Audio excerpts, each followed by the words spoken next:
नमस्कार, स्वागत आप सभी का। आपके साथ मैं हूं पुनीत। शांति के टापू पर शैतान टोली ने ऐसा आतंक मचाया कि देश दंग रह गया।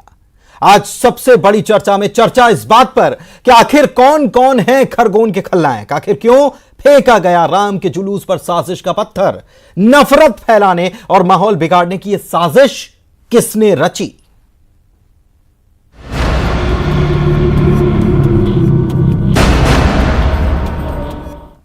तो इस वक्त का सबसे बड़ा सवाल यह कि आखिर खरगोन में हिंसा फैलाने की साजिश किसने रची। न्यूज 18 को मिली जानकारी के मुताबिक खरगोन में हिंसा फैलाने की साजिश पहले से रची गई थी। पूरी प्लानिंग के तहत इस घटना को अंजाम दिया गया। सूत्रों के हवाले से खबर है कि इंटेलिजेंस को इस मामले में अहम इनपुट हाथ लगे हैं और खुफिया विभाग खरगोन हिंसा का आतंकी संगठनों से कनेक्शन तलाश रहा है। जमात मुजाहिदीन और सिमी का हाथ खरगोन हिंसा के पीछे हो सकता है। मार्च में भोपाल से बांग्लादेश के आतंकी गिरफ्तार हुए जिनका संबंध जमात मुजाहिदीन से है। जो अब बड़ा सवाल यह है कि क्या यह आतंकी संगठन उनके स्लीपर सेल का कारनामा है। गृह मंत्री नरोत्तम मिश्रा ने इसको लेकर ट्वीट किया कि उपद्रवी किसी बड़ी वारदात को अंजाम देना चाहते थे, लेकिन एमपी पुलिस की सतर्कता की वजह से मंसूबों में कामयाब नहीं हो पाए। उधर सूत्रों के हवाले से इस वक्त की बड़ी खबर यह भी कि इंटेलिजेंस इनपुट के बाद पुलिस मुख्यालय ने सभी जिलों के एसपी को अलर्ट कर दिया है। संवेदनशील इलाके और संदिग्ध गतिविधियों पर नजर रखने के निर्देश भी दिए गए।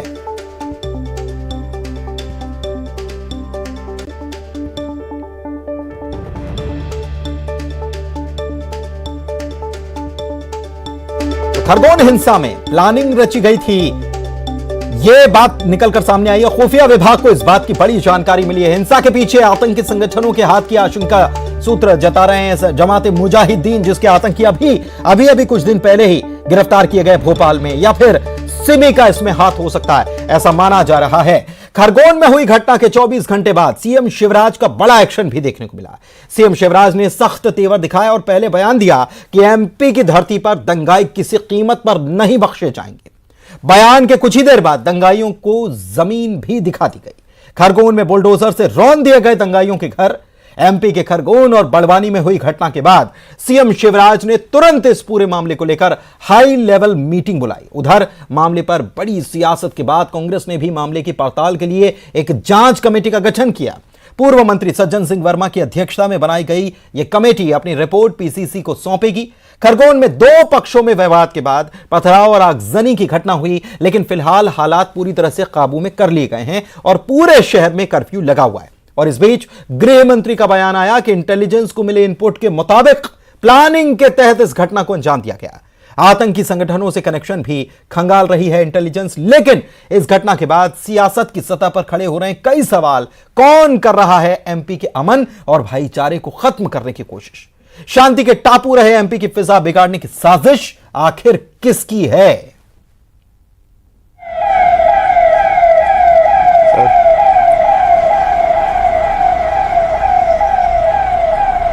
इसमें दो राय नहीं कि शिवराज सरकार में सांप्रदायिक सौहार्द के साथ एमपी हमेशा ही शांति का टापू बना रहा है, लेकिन खरगोन और बड़वानी से आई तस्वीरें ये बता रही थीं कि एमपी की फिजा बिगाड़ने की कोशिश की जा रही है। खरगोन में हुए पथराव में कई दुकानों और मकानों में आग लगा दी गई और 70 से ज्यादा परिवारों को घर छोड़ना पड़ा।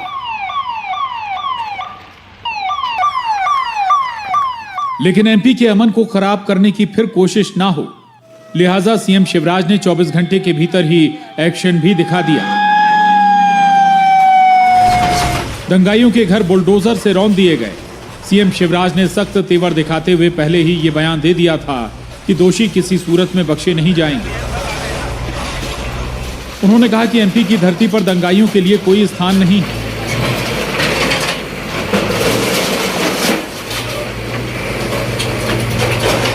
दुर्भाग्यपूर्ण घटना हुई है। दंगाई छोड़े नहीं जाएंगे। कठोरतम कार्रवाई की जाएगी। मध्य प्रदेश की धरती पर दंगाइयों को कोई स्थान नहीं है। चिन्हित कर लिए गए और केवल कार्रवाई का मतलब जेल भेजना नहीं है।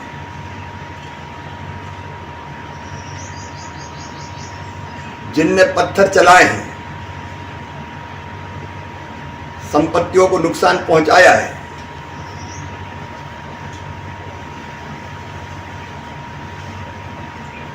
उनको दंडित तो किया ही जाएगा। लेकिन चाहे सार्वजनिक संपत्ति हो, चाहे निजी संपत्ति हो, जितना नुकसान हुआ उसकी वसूली भी उनसे की जाएगी। मध्य प्रदेश पे हमने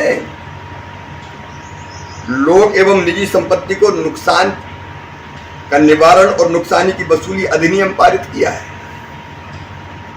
क्लेम ट्रिब्यूनल का हम गठन कर रहे हैं। नुकसान का आकलन करके वो वसूली भी की जाएगी। कठोरतम दंड दिया जाएगा जो उदाहरण बन जाए। हम किसी दंगाई को छोड़ेंगे नहीं।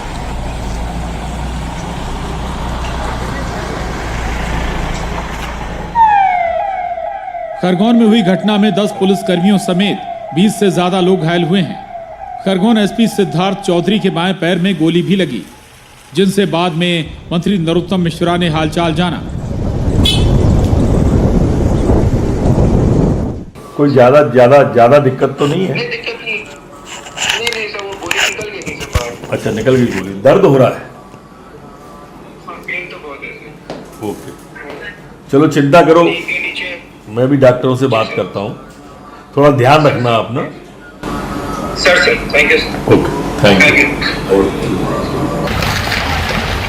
उधर खरगोन मामले की जांच के लिए कांग्रेस में भी जांच कमेटी बना दी गई है। पीसीसी चीफ कमलनाथ ने सज्जन सिंह वर्मा की अध्यक्षता में 5 सदस्यों की जांच कमेटी बनाई है, जो खरगोन की घटना की जांच कर पीसीसी को रिपोर्ट सौंपेगी।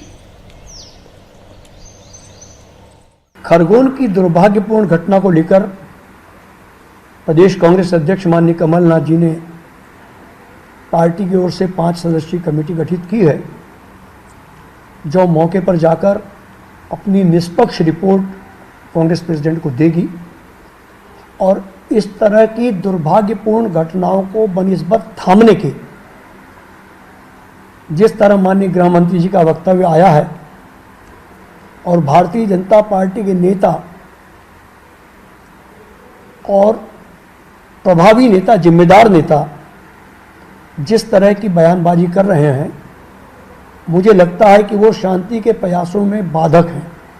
वो अमन चैन कायम नहीं करना चाहते हैं।